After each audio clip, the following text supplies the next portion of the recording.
પ્રકરણ 3 સંખ્યા સાથે રમત સ્વાધ્યાય 3.6 માં પ્રશ્ન 3 જેટલો લાંબો ને એટલો સહેલો. પ્રશ્ન 3 કંઈક આવો આપ્યો છે કે અવિભાજ્ય અવયવો દ્વારા બે સહ અવિભાજ્ય સંખ્યાઓ જેમાં આપી છે 4 અને 15 નો ગુસા કંઈક આ પ્રમાણે આપણે શોધીએ. સૌથી પહેલા અવિભાજ્ય અવયવો એટલે આપણે દરરોજ હમણાં 3-4 દિવસથી શીખીએ છીએ એની વાત છે, બરાબર.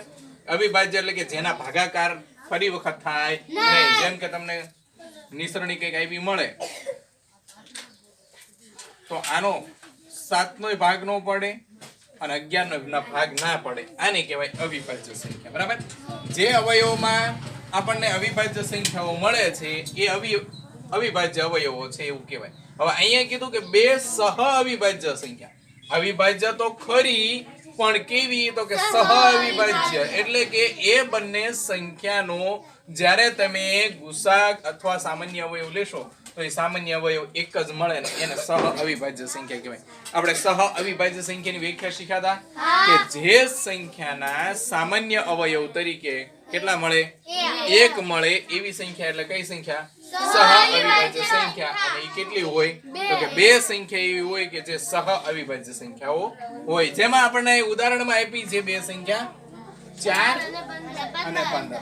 4 અને 15 નો ગુસા મેળવવા માટે આપણે એના અવયવો લીધા કે 4 ના અવયવો કયા કયા છે તો કે 2 ગુણ્યા 2 અને 15 ના અવયવો કયા કયા છે 3 ગુણ્યા 5. હવે આ બંને સંખ્યામાં તમે સામાન્ય અવયવ લ્યો એટલે કે 4 અને 15 નો સામાન્ય અવિભાજ્ય અવયવ કયો મળશે તો કે બે માંથી એકમાં સરખી સંખ્યા છે નથી, એટલા માટે કેટલા મળે એટલે કે 1 મળે. એટલે અહીંયા એવું કહે છે કે કોઈ પણ અવિભાજ્ય સંખ્યા નથી. આપણે થોડી વાર એકય નથી લેતા કે અવયવ સામાન્ય અવિભાજ્ય અવયવ નથી. તો હવે એવું કહે છે કે સામાન્ય અવિભાજ્ય અવયવ કોઈ નથી એટલે કે 4 અને 15 નો ગુસા અશૂન્ય થાય. કોઈ પણ સંખ્યાનો ગુસા હજુ સુધી આપણે શીખ્યા શૂન્ય મળ્યો? કોઈ પણ સંખ્યાનો ગુસા ગુરુત્તમ સામાન્ય અવયવ કે શૂન્ય મળે ના મળે. કેમ કે કોઈ પણ સંખ્યાનો કોઈ પણ સામાન્ય અવયવ ન હોય ને તો એનો સામાન્ય અવયવ કયો હોય, એક હોય. એટલે અહીં આપણે કહી શકીએ કોઈ પણ સંખ્યાનો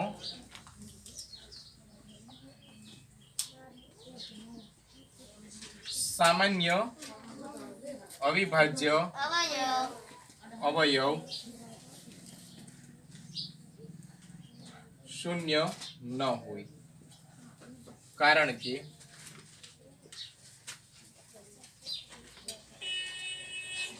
કોઈ પણ સંખ્યાનો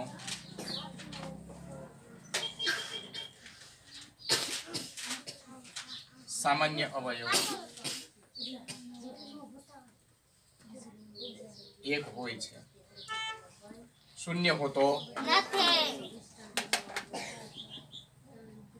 એટલે કે એક હોય છે, શૂન્ય હોતો નથી. જો સામાન્ય અવયવ એક હોય તો તેથી તે સંખ્યાનો ગુસા કેટલો થાય, ગુસા એક હોય, શૂન્ય ન હોય.